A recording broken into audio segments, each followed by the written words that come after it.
Sidney had not gone far out of sight when he stopped in the middle of the street under a glimmering lamp, and wrote with his pencil on a scrap of paper.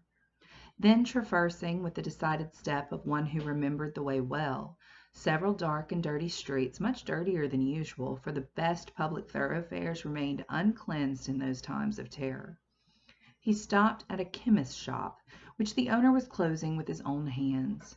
A small, dim, crooked shop kept in a tortuous uphill thoroughfare by a small, dim, crooked man. Giving this citizen too good night as he confronted him at his counter, he laid the scrap of paper before him. "Whew!" the chemist whistled softly as he read it. "Hi, hi, hi!" Sidney Carton took no heed, and the chemist said, "For you, citizen?" "For me." "You will be careful to keep them separate, citizen. You know the consequences of mixing them." "Perfectly." Okay, so right here it's a little bit vague if you're not paying attention or you haven't read it 17,000 times like me. He goes to a chemist shop, which is somewhere where you can buy different like vials of chemicals, and he puts down a sheet of paper that has 2 different chemicals on it, and the chemist says, "Okay, so you know to keep these separate, right?" And he says, "Yes." "You know what'll happen if you don't keep them separate?" And he says, "Yes, perfectly." So all that we know at this point is that Sidney Carton has bought 2 vials of some kind of chemical that, when mixed, have some kind of reaction with one another. Picking up certain small packets were made and given to him. He put them, one by one, in the breast of his inner coat, counted out the money for them, and deliberately left the shop. "There is nothing more to do," said he, glancing upward at the moon, "until tomorrow. I can't sleep." It was not a reckless manner, the manner in which he said these words aloud under the fast-sailing clouds, nor was it more expressive of negligence than defiance. It was the settled manner of a tired man, who had wandered and struggled and got lost, but who at length struck into his road and saw its end. Long ago, when he had been famous among his earliest competitors as a youth of great promise, he had followed his father to the grave. His mother had died years before. These solemn words, which had been read at his father's grave, arose in his mind as he went down the dark streets among the heavy shadows, with the moon and the clouds sailing on high above. "I am the resurrection and the life, saith the Lord. He that believeth in me, though he were dead, yet shall he live. And whosoever liveth and believeth in me shall never die." In a city dominated by the axe, alone at night, with natural sorrow rising in him for the 63 who had been that day put to death, and for tomorrow's victims then awaiting their doom in the prisons, and still of tomorrows and tomorrows, the chain of association that brought the words home, like a rusty old ship's anchor from the deep, might have been easily found. He did not seek it, but repeated them and went on. So as Sidney Carton is walking through the abandoned streets of Paris in the middle of the night, he's repeating this Bible verse that he heard at his father's funeral. "I am the resurrection and the life, saith the Lord." And that is going to be very important for you to remember. Remembering that one of the major themes of our story is this idea of resurrection, this idea of rebirth after death.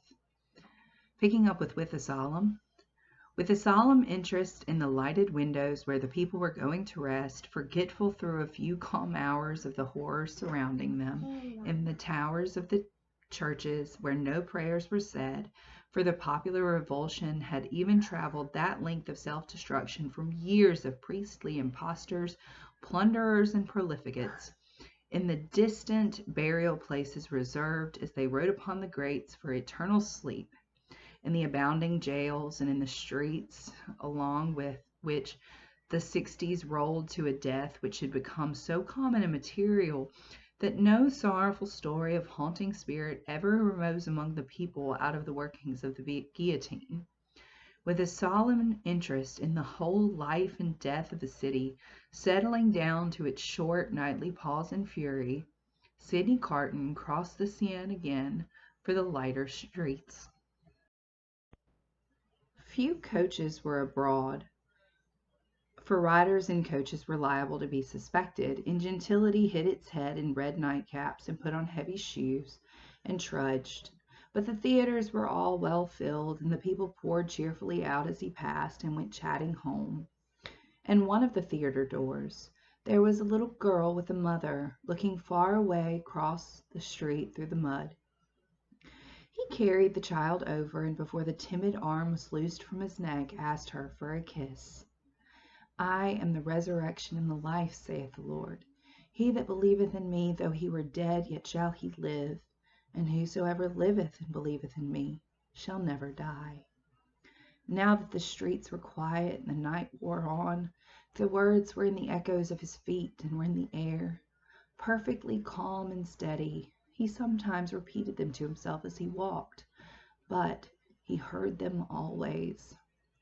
The night wore out, and as he stood upon the bridge, listening to the water as it splashed the river walls of the island of Paris, where the picturesque confusion of houses...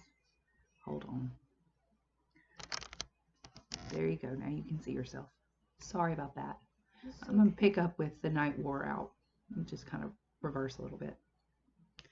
The night wore out, and as he stood upon the bridge, listening to the water as it splashed the river walls of the island of Paris, where the picturesque confusion of houses and cathedrals shone bright in the light of the moon, the day came coldly, looking like a dead face out of the sky.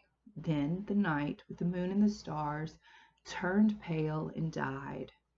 For a little while it seemed as if creation were delivered over to death's dominion.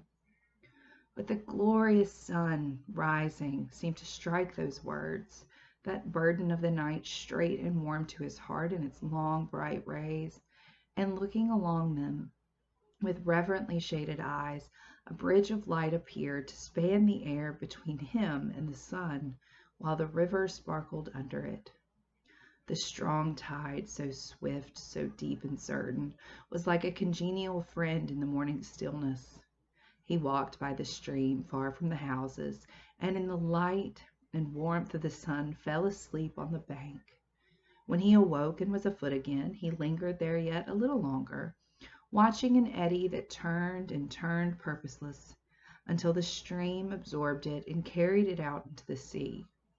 Like me. A trading boat with a sail of the softened color of a dead leaf then glided into his view, floated by him, and died away. As its silent track in the water disappeared, the prayer that had broken up out of his heart for a merciful consideration of all his poor blindness and errors, ended in the words, I am the resurrection and the life. Sorry, Mom.